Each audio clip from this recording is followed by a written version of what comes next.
Tata. আর একদিন থাকা করে এসো।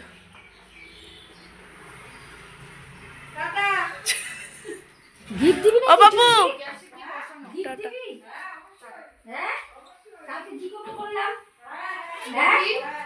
Morning friends, welcome back to my channel. আশা করি সবাই তোমরা ভালো আছো। সকালবেলা 10:30 বাজে, মাসিরা যাচ্ছে এখন, আমি পূজা দিয়ে এলাম। মা এদিকে বোনদেরকে পাঠালো, ছেলেকে পাঠালো, বোনদেরকে পাঠালো। হ্যাঁ আমার পূজা হয়ে গেছে, চাই জল দে।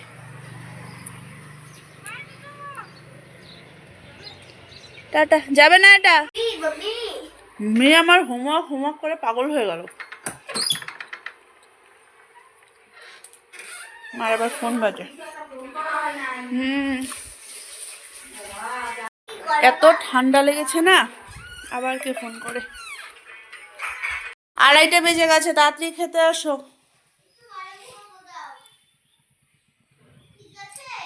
হ্যাঁ ঠিক আছে।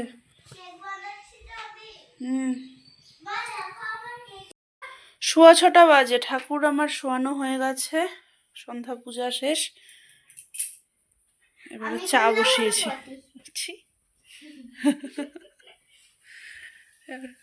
চা বসিয়েছি, চা খাওয়া হবে। আর কালকে যে পিঠাগুলো করলাম, ওটা কালকে চালসাদ থেকে আসার পরে রাত্রিবেলায় দুধ চিতই করা হয়েছিল।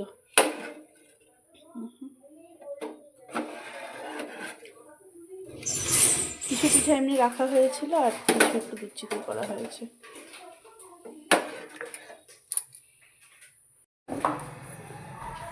এবছরের শেষ হরিবাসর আজকে আমাদের। শেষ বললাম কারণ আর কি সামনের মাসে উৎসব শুরু, তারপর আবার নতুনটা শুরু। তো যাচ্ছি আমি মন্দিরে।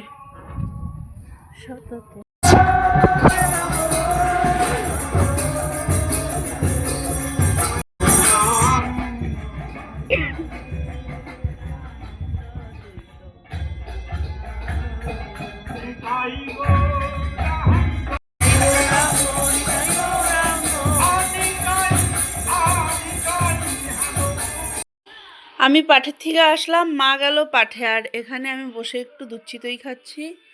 মাম্মাম এখানে কি দেখছিস মাম্মাম? এটা ওই রুদ্রা।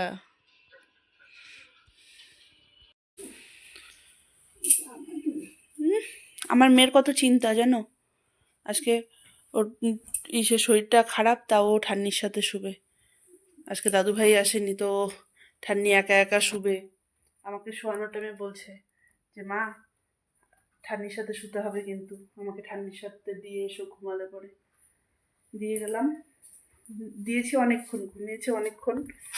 তারপরে আমরা একটু সবাই মিলে বসে গল্প করছিলাম। আজকে 12টা বাজে, আসলাম জাস্ট ঘরে। বেশি ঠান্ডা লেগেছে না? না। হ্যাঁ, সবারই ঠান্ডা ঠান্ডা একটা ভাব। আর বাকি কালকে মেড স্কুলে পেটিএম আছে আবার।